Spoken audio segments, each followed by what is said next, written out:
ओम नमो भगवते वासुदेवाय नमः। चतुर्युगानुसार भिन्न भिन्न व्यासों के नाम तथा ब्रह्म ज्ञान के महात्म्य का वर्णन। श्री मैत्रेय जी बोले, हे भगवान, आपके कथन से मैं ये जान गया कि किस प्रकार ये संपूर्ण जगत विष्णु रूप है, विष्णु में ही स्थित है, विष्णु से ही उत्पन्न हुआ है तथा विष्णु से अतिरिक्त और कुछ भी नहीं है। अब मैं ये सुनना चाहता हूँ कि भगवान ने वेद व्यास रूप से युग युग में किस प्रकार वेदों का विभाग किया। हे महामुने, हे भगवान, जिस जिस युग में जो जो वेद व्यास हुए उनका तथा वेदों के संपूर्ण शाखा भेदों का आप मुझसे वर्णन कीजिए। श्री प्राशर जी बोले, हैं मैत्रेय, वेद रूप वृक्ष के सहस्रों शाखा भेद है, उनका विस्तार से वर्णन करने में तो कोई भी समर्थ नहीं है, अतः संक्षेप से सुनो। हे महामुने, प्रत्येक द्वापर युग में भगवान विष्णु व्यास रूप से अवतीर्ण होते हैं और संसार के कल्याण के लिए एक वेद के अनेक भेद कर देते हैं। मनुष्यों के बल, वीर्य और तेज को अल्प जानकर वे समस्त प्राणियों के हित के लिए वेदों का विभाग करते हैं। जिस शरीर के द्वारा वे प्रभु एक वेद के अनेक विभाग करते हैं, भगवान मधुसूदन की उस मूर्ति का नाम वेद व्यास है। हे मुने, जिस जैसी मनवंतर में जो जो व्यास होते हैं और वो जिस जिस प्रकार शाखाओं का विभाग करते हैं, वे मुझसे सुनो। इस वैवस्वत मनवंतर के प्रत्येक द्वापर युग में व्यास महर्षियों ने अब तक पुण्य पुण्य 28 बार वेदों के विभाग किए हैं। हे साधु श्रेष्ठ, जिन्होंने पुण्य पुण्य द्वापर युग में वेदों के 4 विभाग किए हैं, उन 28 व्यासों का विवरण सुनो। पहले द्वापर में स्वयं भगवान ब्रह्मा जी ने वेदों का विभाग किया था। दूसरे द्वापर के वेद व्यास प्रजापति हुए, तीसरे द्वापर में शुक्राचार्य जी और चौथे में बृहस्पति जी व्यास हुए तथा 5वें में सूर्य और 6ठे में भगवान मृत्यु व्यास कहलाए। 7वें द्वापर के वेद व्यास इंद्र, 8वें के वशिष्ठ, 9वें के सारस्वत और 10वें के तीर्थधामा कहे जाते हैं। 11वें में त्रिशिक, 12वें में भारद्वाज, 13वें में अंतरिक्ष और 14वें में वर्णी नामक व्यास हुए। 15वें में त्रयण रूप, 16वें में धनंजय, 17वें में कृत्युंजय और तदंतर 18वें में जय नामक व्यास हुए। फिर 19वें व्यास भारद्वाज हुए। भारद्वाज के पीछे गौतम हुए और गौतम के पीछे जो व्यास हुए वे हर्यात्मा कहे जाते हैं। हर्यात्मा के अनंतर वाजश्रव मुनि व्यास हुए तथा उनके पश्चात सोम शुकम वंशी तृणबिंदु वेद व्यास कहलाए। उनके पीछे भृगुवंशी ऋक्ष व्यास हुए जो वाल्मीकि कहलाए। तदंतर हमारे पिता शक्ति हुए और फिर मैं हुआ। मेरे अनंतर जातुकरण व्यास हुए और फिर कृष्ण द्वैपायन। इस प्रकार से 28 व्यास प्राचीन हैं। उन्होंने द्वापर आदि युगों में एक ही वेद के 4 विभाग किए हैं। हे मुने, मेरे पुत्र कृष्ण द्वैपायन के अनंतर आगामी द्वापर युग में द्रोण पुत्र अश्वत्थामा वेद व्यास होंगे। ओम, ये अविनाशी एकाक्षर ही ब्रह्म है। ये बृहत और व्यापक है, इसलिए ब्रह्म कहलाता है। भूलोक, भूवरलोक और स्वरलोक ये तीनों प्रण स्वरूप हैं, ब्रह्म में ही स्थित हैं तथा प्रणव ही ऋक, यजु, साम और अर्थ रूप है।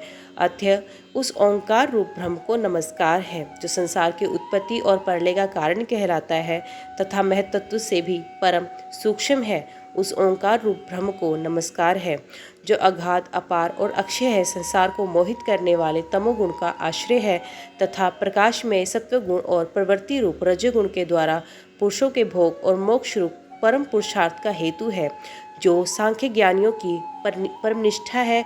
शम दमशालियों का गतत्व स्थान है, जो अव्यक्त और अविनाशी है तथा जो सक्रिय ब्रह्म होकर भी सदा रहने वाला है, जो स्वयंभू प्रधान और अंतर्यामी कहलाता है तथा जो अविभाग, दीप्तिमान, अक्षय और अनेक रूप है और जो परमात्मा स्वरूप भगवान वासुदेव का ही रूप है। उस ओंकार रूप पर ब्रह्म को सर्वदा बारंबार नमस्कार है।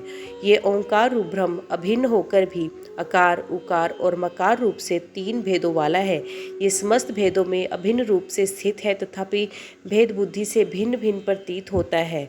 वे सर्वात्मा ऋक्मय, सागमय और यजुर्मय तथा ऋग्याजु है। साम का स्वरूप वे ओंकार ही सब शीरधारियों का आत्मा है। वे वेदमय है।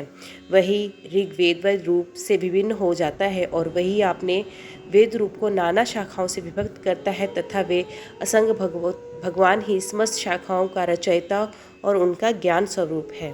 श्री प्राशर जी बोले, सृष्टि के आदि में ईश्वर से आविर्भूत वेद ऋक, यजु आदि 4 पादों से युक्त और 1 लाख मंत्र वाला था। उसी से समस्त कामनाओं को देने वाला अग्निहोत्रादि इस प्रकार के यज्ञों का प्रचार हुआ। तदंतर 28वें द्वापर युग में मेरे पुत्र कृष्ण द्वैपायन ने इस चतुष्पाद्य युक्त एक ही वेद के 4 भाग कर दिए।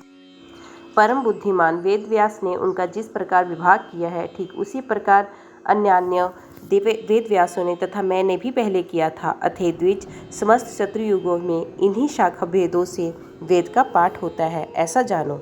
भगवान कृष्ण द्वैपायन को तुम साक्षात नारायण ही समझो, क्योंकि हे मित्र, संसार में नारायण के अतिरिक्त और कौन महाभारत का रचयिता हो सकता है। हे मित्र, द्वापर युग में मेरे पुत्र महात्मा कृष्ण द्वैपायन ने जिस प्रकार वेदों का विभाग किया था, वे यथावत सुनो।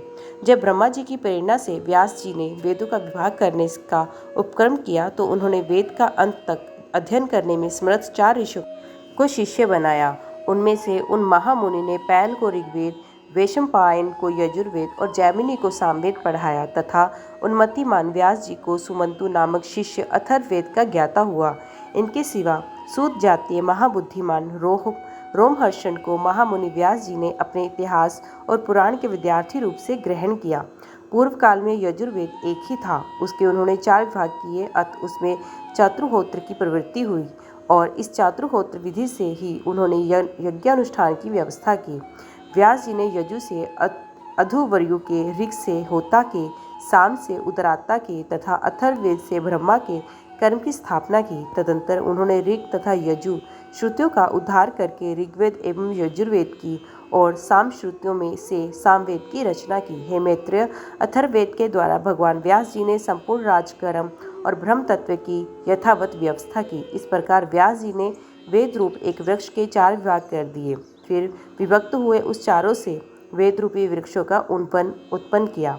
हे विप्र, पहले पैल ने ऋग्वेद रूप वृक्ष के 2 विभाग किए और उन दोनों शाखाओं को अपने शिष्य इंद्रप्रथमति और वाष्कल को पढ़ाया। फिर वाष्कल ने भी अपनी शाखा के 4 भाग किए और उन्हें बौद्ध आदि अपने शिष्यों को दे दिया। हे मुने, वाष्कल की शाखा की उन 4 प्रति शाखाओं को उनके शिष्य बौद्ध, अग्निमाढ़क, याज्ञवल्क्य और पराशर ने ग्रहण किया। हे मैत्र जी, इंद्रप्रथमति ने अपनी प्रतिशाखा को अपने पुत्र महात्मा मांडुक्य को पढ़ाया। इस प्रकार शिष्य पर शिष्य कर्म से उस शाखा का टन के पुत्र शिष्यों में प्रचार हुआ। इस शिष्य परंपरा से ही शाकल्य वेद मित्र ने उस संहिता को पढ़ा और उसको 5 अनुशाखाओं में विभक्त कर अपने 5 शिष्यों को पढ़ाया।